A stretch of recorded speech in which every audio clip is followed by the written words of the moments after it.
late 1980s, maybe mid to late 1980s, up to Putin, was actually not, it was an exception to Russia's history. I kind of thought this is the way history is going to be from now on, but it isn't. There was an opening, and yes, chaotic, yes, pretty crazy with Boris Yeltsin. But there was an opening, and people had, Gorbachev's glasnost and perestroika. All of those things opened up Russian society. And what Putin is doing, I believe, he is closing down Russian society because of this war. Hello and welcome to Independence Avenue Media. I'm Ia Meurmashvili and I'm delighted to be speaking with Jill Dougherty today, former CNN Moscow bureau chief and the author of a newly released book called My Russia, What I Saw Inside the Kremlin. Jill worked, studied, and lived first in the Soviet Union, later in Russia for decades, and without any exaggeration, she is one of the Western journalists who's exceptionally knowledgeable of all things related to Russia and the Kremlin. So with that, Jill, thank you so much for finding the time to talk to us. I'm really delighted to host you today. I am really delighted to talk with you, Ia. You and I have talked about many things concerning especially Georgia, and I know it's going to be a deep conversation, and I hope a meaningful one and helpful for people who are listening and watching. You provide this incredible timeline of the evolution of the Russian society, starting from the Soviet Union all the way to as recently as just latest news, basically. So tell us, why did you decide to write this book, and what did you learn as you were sort of going through that memory lane about Russia? Yeah, well, I had thought about writing a book for a long time, but I actually was kind of afraid of doing it, I have to be honest, because I thought, I'd worked in TV. I can't tell you how many years, going back probably 40 years in TV. And so I've written my fair share of reports, and I've done my fair share of recordings and interviews and the whole thing. But it is different. There's a big difference between a 2-minute, or even now it could be 1-minute piece on TV versus a book. And a lot of my friends had written books, but a lot of my friends were kind of from the academic world, or they were journalists who had done this previously. They were print journalists. And I thought, they can do it. I'm not too sure that I can. But I had a very helpful conversation with a friend of mine who's in the field. And I said, I'm thinking about writing a book.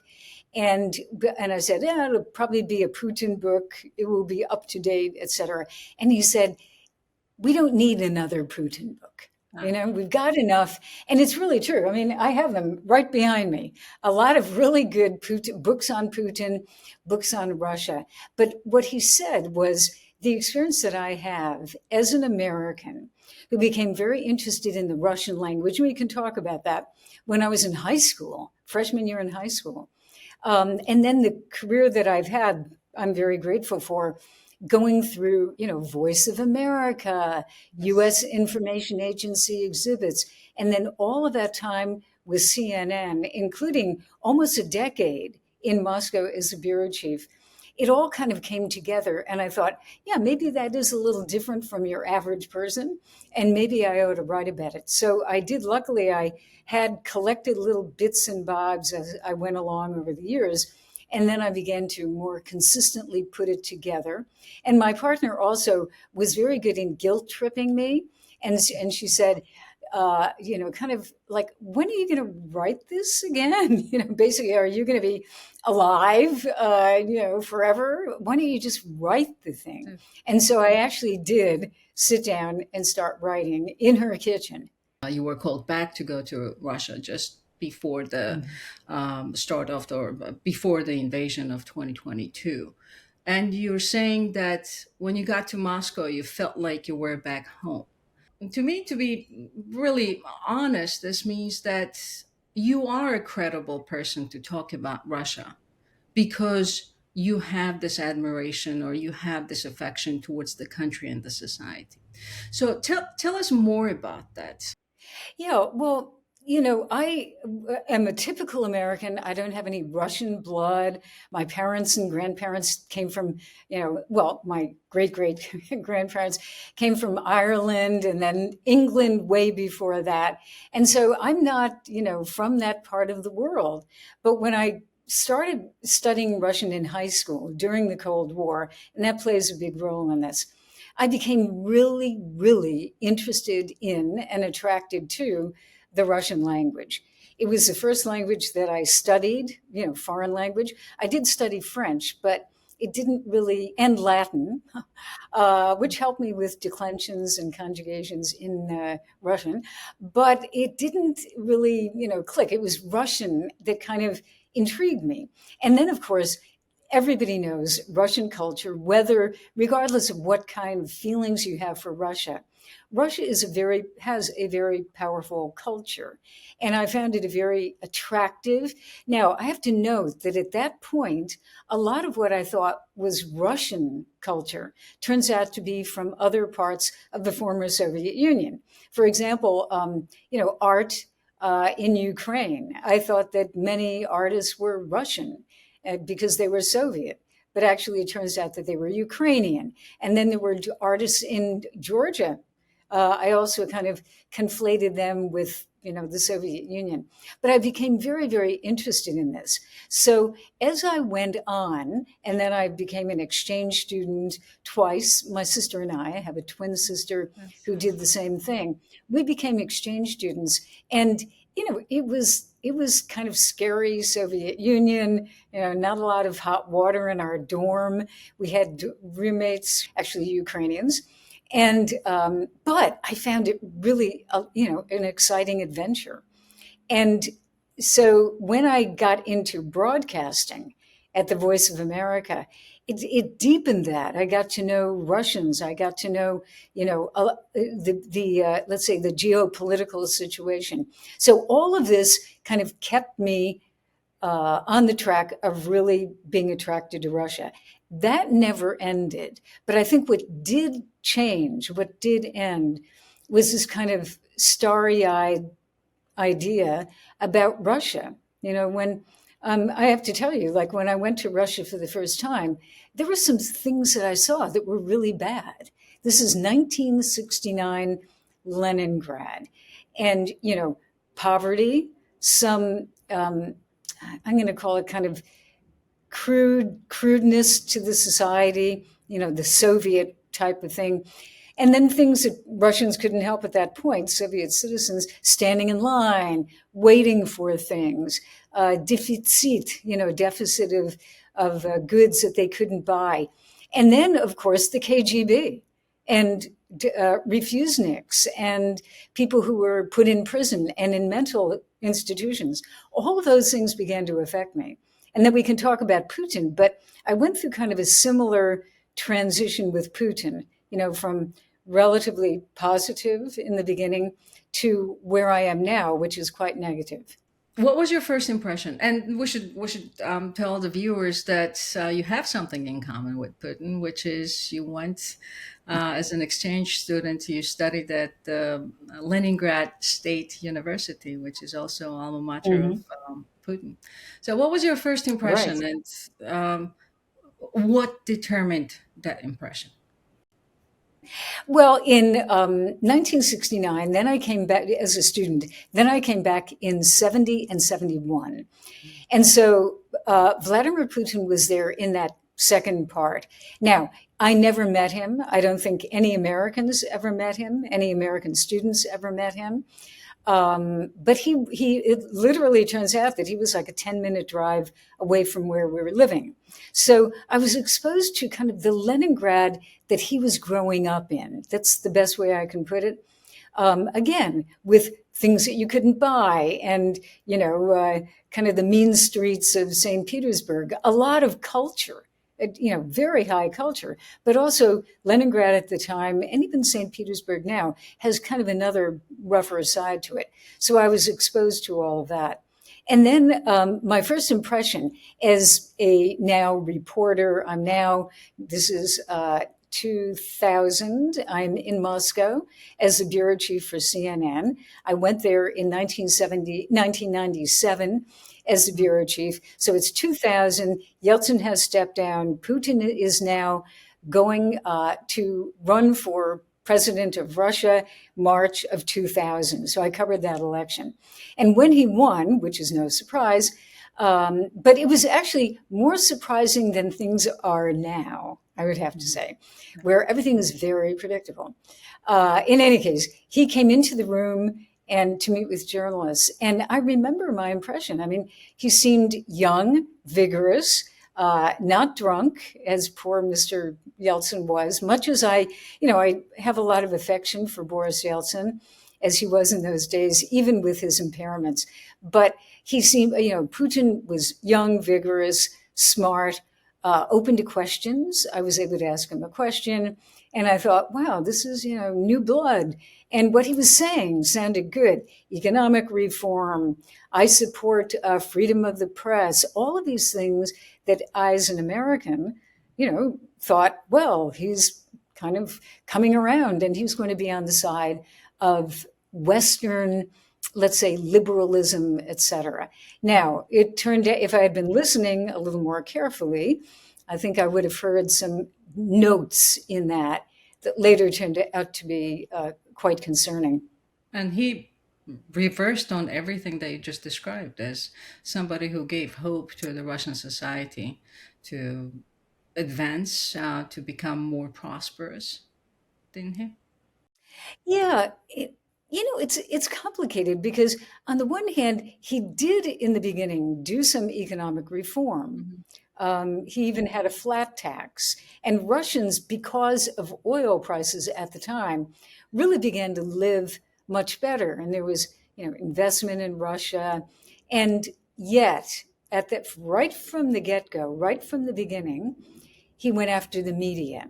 And he went after the media consistently throughout his entire presidency, to the point that now, as you well know, a lot of our colleagues and friends have fled. They fled during the full-scale invasion in 2022, and they remain in Europe and other countries. Some actually did go to Tbilisi, and then many went on to Europe, and that's where they are today. And they cannot go back because they have been declared foreign agents, et cetera. So it's a very bad situation. And in your book, you're actually saying that Putin is taking the Russian society back as opposed to moving it forward. So what's your view of the Russian society? That's really a broad question, but I think there is something that I've come to more recently, and recently meaning 5 years or so. When having experienced the Soviet Union at a relatively young age, in my early 20s, and the Soviet structure at that point, then as the Soviet Union collapses and independent, free, new Russia appears, that's when I became a journalist, or at least I actually had been a journalist before that, but I began working for CNN in 1983, but I was at the White House in 1991. So the Soviet Union is collapsing, and I'm watching this. And so I had the idea with Boris Yeltsin, friendship between Boris Yeltsin and Bill Clinton, détente, all of this stuff. I had the idea that this is the way it's going to be. And my focus became very much on that period. Instead of what I see now was that period, which is really like end of Gorbachev, late 1980s, maybe mid to late 1980s, up to Putin, was actually it was an exception to Russia's history. I kind of thought this is the way history is going to be from now on, but it isn't. There was an opening, and yes, chaotic, yes, pretty crazy with Boris Yeltsin, but there was an opening, and people had, Gorbachev's glasnost and perestroika. All of those things opened up Russian society. And what Putin is doing, I believe, he is closing down Russian society because of this war and because of his desire now to focus everything that he can on this war. And that means militarizing the society. And it has become, I think, a very different place from even 3.5 years ago when I was there for the last time. I cannot go back. I don't think most Americans can go back. I'm not on any list, as far as I know. I may be on a secret list someplace in the Kremlin, But you've but called the I war a don't. war, so that's Yeah, yeah. Well, I don't think Americans probably should go back because, they've taken hostages, people, to hold and to trade for people that Putin wants back. So I don't think I'll go, but that does pain me to um, say that. you are talking about some of the events in Russia's contemporary history, like Nordost, for example, Beslan tragedy, and Chechen wars. And in some cases, when we talk about this very tragic events, we think that they happened decades and decades ago, but that's not so. It happened just recently, really. But Russian society seems to maybe be more forgiving to Putin than the Western societies would be to their governments. What do you think about that relationship between the society and the Kremlin, and particularly President Putin? Yeah, all of those cases, the Kursk submarine sinking, in which a lot of sailors died, Nordost, when the terrorists took over the theater, and in the attempt to save people, many, many Russians died. I cannot remember the exact number because of the actions of the government. And then, in so many cases, I think Russians looked at this and said, we're on our own. I remember doing stories on that, and many of them said, there's no protection. We are on our own because the government cannot or will not protect us. So, how does Putin change that? And I think that's a very interesting question. In the beginning, let's say when I was there, especially late 1990s, and then certainly in early Putin, there was a lot of terrorism. So the feeling was it's Islamic terrorism that's the enemy. The United States wasn't really much of an enemy at that point. It was more somebody we can work with. But I think as time went on and Putin began to change and become disenchanted with and angry at the West, especially the United States, he was able to switch the focus of Russians. So the danger, because Islamic terrorism kind of died out to a certain extent, he turned the society against other things, and that would be NATO. Remember, in the beginning, he was actually complimentary and talking about maybe even joining NATO. Hard to imagine that. So NATO became the enemy, the West became the enemy, the United States eventually became the enemy. And those are bigger things.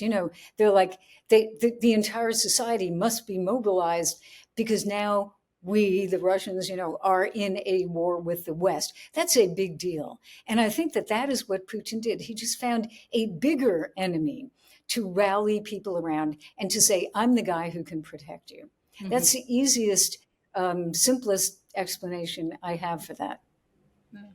And now there's, of course, Ukraine, which you already mentioned, that Ukraine is the bigger thing for him Mhm. to shift focus of the Russian society. So, when do you think he changed his views of what his role in Russia was? Actually, I think it started a long time ago, but way before. I think it started when he was in St. Petersburg with the Sobchak government. There actually is some reporting. I have not seen it myself, but there apparently are some statements that he made at the time about the fact that it shouldn't be part of that it belongs to Russia. And I think a lot of Russians, Crimea, I'm not saying all of Ukraine at that point, but certainly Crimea and probably the Donbass region. I think Putin, right from the get-go, believed that those are part of Russia. And then as time goes on and this idea hardens, he now, looks to history and says that it really is historically correct that Ukraine is not a country, doesn't have a language or a culture, and is part of Russia. And that is, I think, almost, in this war, it's an abiding primary interest of Putin. You can talk about territory. Yeah, sure. He would like the breakaway four areas, regions of Ukraine in the east, and he certainly wants Crimea. But I think he wants Ukraine. I think he wants it in a geopolitical fashion. He wants to control Ukraine. It's not just a bit of land here and a bit of land there. It is the country, and it would be political control, maybe military, if he could do that, which is probably dubious to take the whole country. But I do think that his idea about Ukraine applies to a lot of other countries. I think, Georgia right now, 2 regions, 20% of the land is controlled by Russia. He's not as neuralgic about Georgia at this point as he is about Ukraine. Ukraine, I think, really is different and deep. But he has much of the same idea about the rest of that kind of belt of countries that are around Russia. Near abroad, as they call Yeah, neighboring countries. exactly. The near abroad. The near abroad basically either should be part of Russia, is part of Russia, or should be subdued and controlled to provide some sort of barrier and protection for Russia. So you mentioned Georgia, Jill, and of course, 17 years ago this week, Russia invaded Georgia. The war lasted for 5 days. Russia occupied and still to this day occupies 20% of that country, including one of the regions where I was born, Abkhazia. How do you look at it in retrospect? Was it the start of something that we're witnessing today? Yeah, at that point, it was more confused in my mind than it is now, because there were, I remember that period of President Saakashvili indicating that, almost tempting Russia to invade. It seemed to me at the time, but, and I think the United States was urging him, don't even, play along with Putin. That part of it, I did not understand the way I understand it now, that, Russia really did want to take that territory.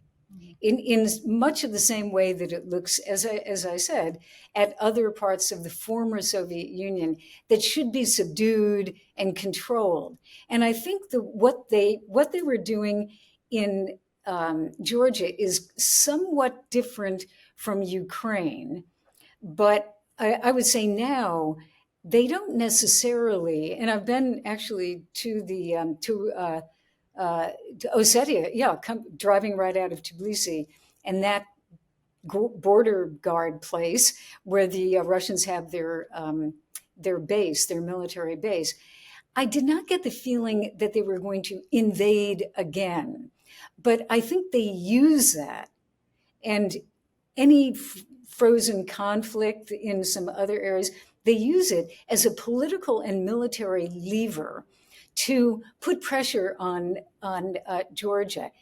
They don't want to solve it. They don't want to leave. They want to keep it exactly the way it is so that they can always turn up the heat and make it difficult for the government in Georgia. And then they can kind of, tone it down. In fact, when I went to the border there, it's not actually the internal border, I was told, I said, how many soldiers are there? And they said, oh, not as many, because many of them are in Ukraine. So right now, I don't get the feeling that Russia is going to invade the mainland of Georgia, but they can create a lot of havoc, and they can certainly do it. And they do this in many parts of the former Soviet Union. They can use corruption. They can use many other ways, political control of the government, influencing people, political, not chaos, but sometimes chaos. And I'm sure that there are a lot of Russian agents in Tbilisi right now happy to stir up trouble whenever they need to. It's a very convenient tool, very dangerous, and not always noted by people on the outside. And you do have a chapter in the book called Tbilisi, where you're talking about some of the recent developments in Georgia, now 2008. Tell us more about Georgia. You've been studying these countries from the Russian prism. What was Georgia 10, 15 years ago, even 30 years ago? And what is it now, in your view? Yeah, I went to Georgia a very long time ago. I think, let me think, 1972, Mm. probably before you were born.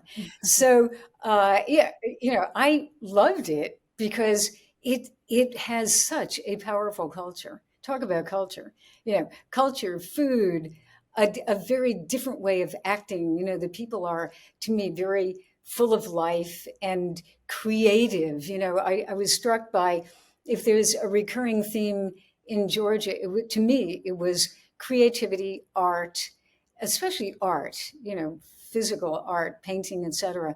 And I just found it a vibrant society, even in the old Soviet days.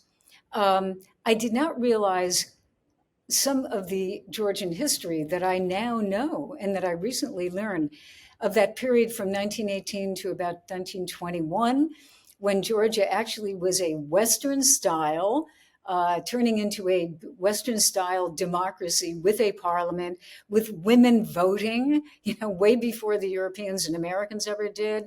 It was very, very impressive. But then, of course, in, I believe, 21, the Bolsheviks come in, take over the country, and then we know what happened. So that is a part of the history that I didn't realize. I just thought Soviets came in, to Georgia, but much later, and then that was it. So there is uh, a long history of democracy, which has been covered up, I think, over many years. And now people are beginning to know what happened. Now, I think the sad thing is that a combination of, let's say, opposition leaders who can't seem to work together. I have to be honest. I think the opposition is very good at fighting among themselves. And that happened in Russia too. That's one of the problems of the post-Soviet space. Opposition don't always want to work together. And then you have a government that comes in that has many problems. It wants to stay in power, so it does whatever it can to stay in power. It is focused on power, money, and other factors like that. A certain affinity for Russia as well, which seems strange for Georgians, but there it is. So I think right now, and look, I'm not an expert in Georgia, but I find it painful to go back. I went back 3 times last year and then early this year. And I find it very painful to see what's going on because, so many Georgians are so like, really, they want democracy and they want freedom and they want Europe and they wanted to, make Georgia part of Europe, which it always was. I mean, Rustaveli, was part of the Renaissance. Let's get real. So, hundreds of years ago, it was. It belongs in Europe. And to keep it out with just brute force, which is happening right now, to me is a travesty. And I'm not quite sure what you do. That's for the Georgians to decide. But I think it's a very, very difficult stage. I saw the protests. I saw, the big ones, and I've seen the smaller ones. And I've seen people, wearing masks so they won't be identified at this point. It's really tough, but I hope that they will stick with it. And I know it's extremely difficult, but I hope they will stick with it and that they will get what they want. Yeah, there's also a viewpoint in the expert community, at least in DC, saying that once Ukraine war is resolved successfully for Ukraine, then there will be some outlet for Georgia to get back on the democratic European path. So we'll see what happens in both I hope so. cases, Jill.